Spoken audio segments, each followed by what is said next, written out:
Madame, Monsieur, bonjour. C'est l'heure du journal de la mi-journée. Voici le sommaire. Hier, 8 novembre, c'était la journée internationale de la radiologie. La radiopédiatrie était mise en avant avec des initiatives de sensibilisation sur la prise en charge de ce type de patients et la gestion de leur radioprotection. Au marché d'Antokpa, le prix des produits agricoles de grande consommation tels que le haricot ne cesse de varier en l'espace de quelques semaines. Constat dans cette édition.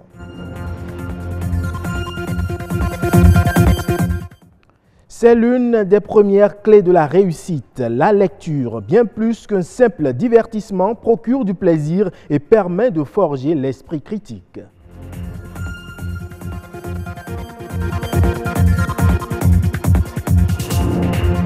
Hier, 8 novembre, journée internationale de radiologie, journée consacrée à l'imagerie pédiatrique et au rôle important que joue la radiologie dans la détection, le diagnostic et la gestion de différents types de maladies ainsi que les traitements spécifiques adaptés. De quoi retourne la radiologie, ses conséquences et qu'est-ce qui est fait à l'occasion de cette journée au Bénin?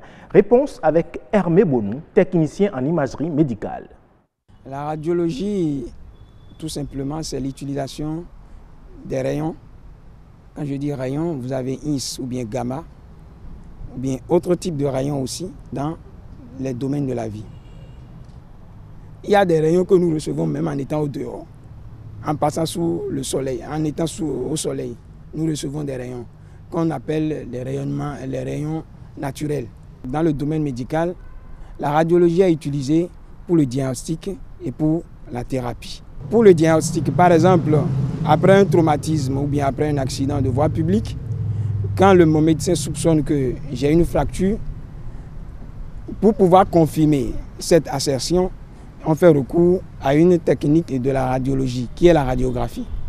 Il y a un autre domaine connexe de la radiologie qu'on appelle radioprotection, qui met en œuvre des moyens, des normes, des règles pour pouvoir permettre une utilisation sécurisée de ces rayons.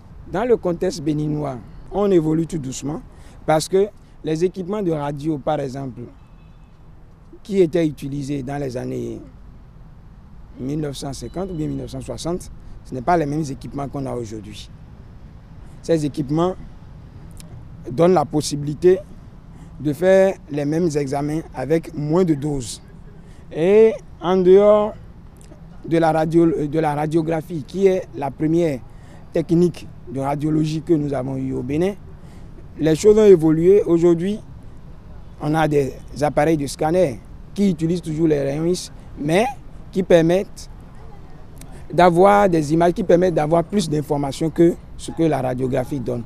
Donc, on évolue tout doucement et on espère que dans les années à venir, que la dynamique reste comme ça pour que on progresse davantage pour pouvoir se mettre peut-être au niveau d'autres pays qui ont déjà beaucoup évolué dans le domaine.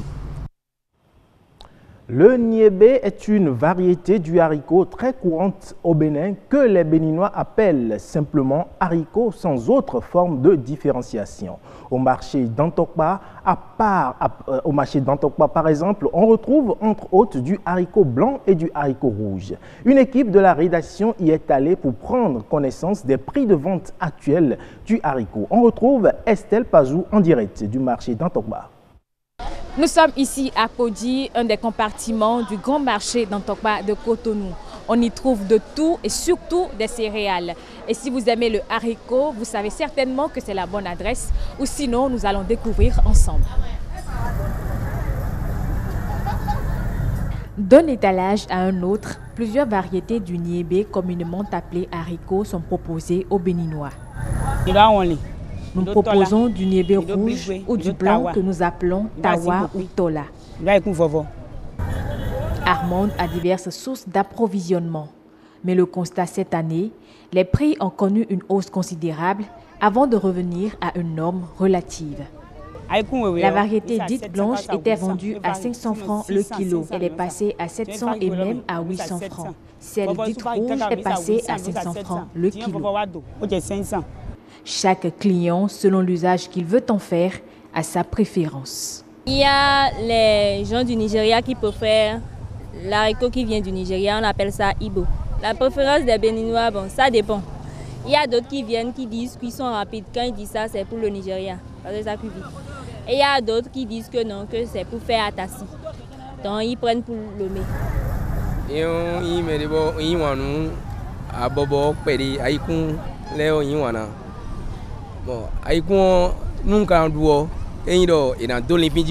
J'aime beaucoup le niébé quand c'est bien assaisonné. Soit on fait le mélange avec la farine de maïs quand c'est encore au feu, soit on y ajoute du gari après sa cuisson, sans oublier bien sûr l'huile rouge améliorée.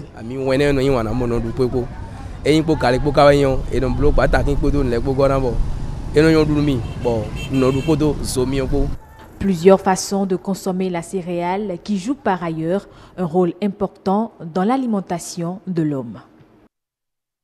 Merci à vous Estelle Pazou pour ce constat. Je le disais dans les titres, la lecture est l'une des premières clés de la réussite.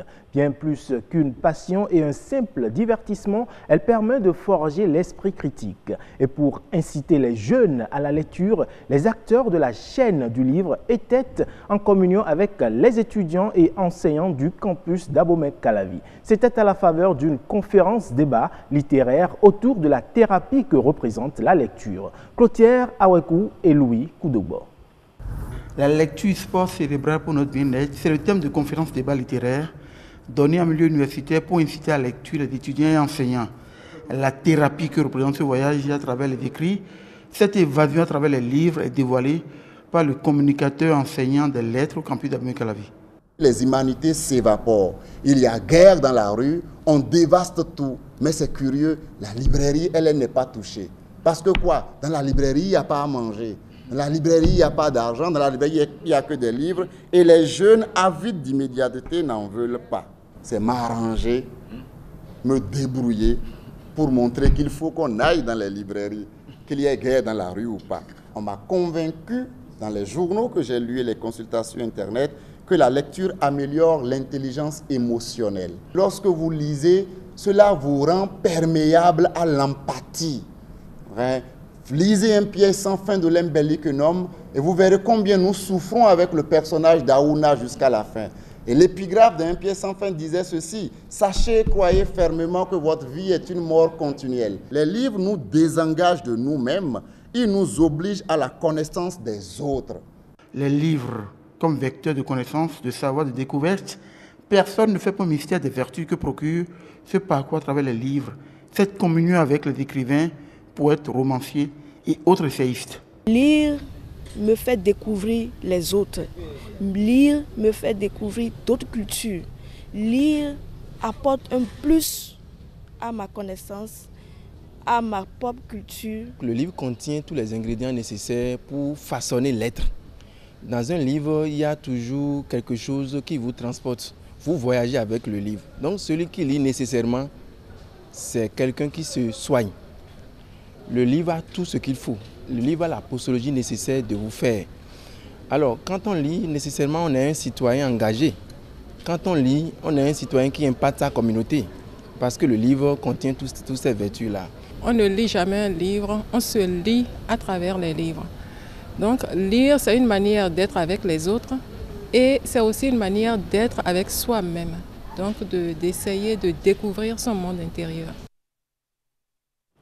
Hors du Bénin à présent, la production industrielle de l'Union économique et monétaire ouest-africaine UEMOA a augmenté de 2,1% en septembre 2018 selon la Banque centrale des États de l'Afrique de l'Ouest BCEAO. Comparé au mois d'août 2018 où elle avait progressé de 1,6%, la production industrielle de l'UEMOA connaît un accroissement de 0,5 points de pourcentage. Quant à l'indice du chiffre d'affaires du commerce de détail, il a progressé de 12,3% en rythme annuel après une augmentation de 6,5% notée le mois précédent. Pour sa part, l'indice du chiffre d'affaires dans les services marchands est ressorti en hausse de 6,9% en septembre 2018 comparé à la même période de l'année dernière.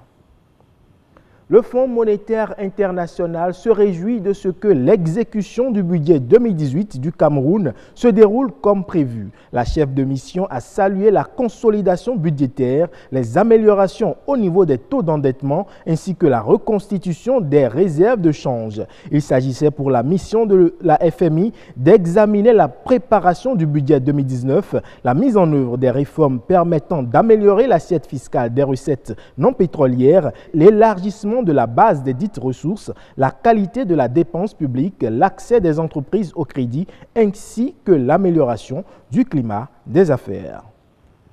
Merci pour votre aimable attention. Retrouvez-moi à 19h45 pour le journal du soir.